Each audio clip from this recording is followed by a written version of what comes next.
Hey everyone, welcome back. If you're running into that frustrating too many people using this feature now error on CapCut, don't worry, you're definitely not alone.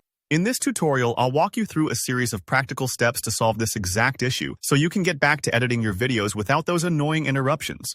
By the end, you'll know not just what to do, but why each fix matters for getting CapCut back up and running smoothly. Let's dive right in.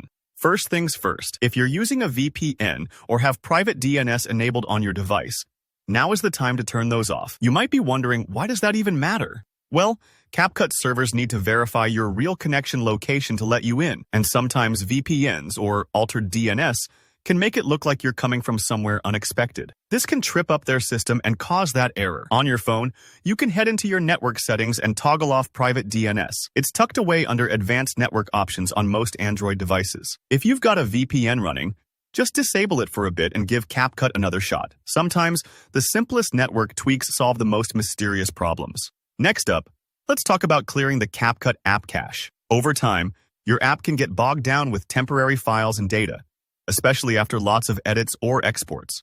Imagine it like clutter piling up on your desk. Eventually, it gets too messy to work efficiently. Close CapCut completely, go to your device's system settings, find the app list, tap on CapCut, and then choose Clear Cache. This won't delete your projects or personal files. It just cleans out the temporary stuff that might be causing glitches. After you do this, try launching CapCut again. Don't worry if you need a few moments to navigate your settings. Sometimes things are labeled a little differently depending on your device. Now, let's check your network connection. CapCut needs a stable internet connection to work with its servers, so occasional hiccups can trigger errors. If you're on Wi-Fi, consider switching to mobile data or vice versa, just to see if that helps. For those who have access to a router, it's worth double-checking for any parental controls or strict security features that might be blocking CapCut. Some routers, especially the newer ones, have safe lists or allowed apps settings. You can add CapCut there to make sure it's not being blocked behind the scenes. If networking terms sound confusing, think of it as making sure CapCut is not waiting outside a locked door. Here's a step that requires a little patience. Sometimes, too many people using this feature now just means CapCut's servers are overloaded. Maybe a lot of users are editing at once, especially during peak hours. Don't stress. It's not your fault.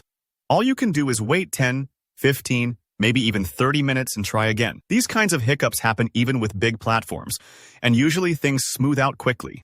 Finally, make sure your CapCut app is fully up to date. Developers constantly push out fixes for issues just like this, so having the latest version is key.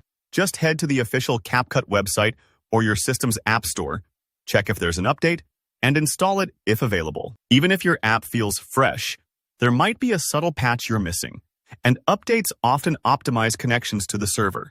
That's it. You've now worked through the most effective ways to tackle this CapCut server issue. I hope these steps help you get back on track with your edits. If you found this video useful, give it a thumbs up, and if you have any questions or want to share your own experience, drop a comment below. Be sure to subscribe for more easy and practical editing tips. Thanks for watching, and I'll see you in the next tutorial.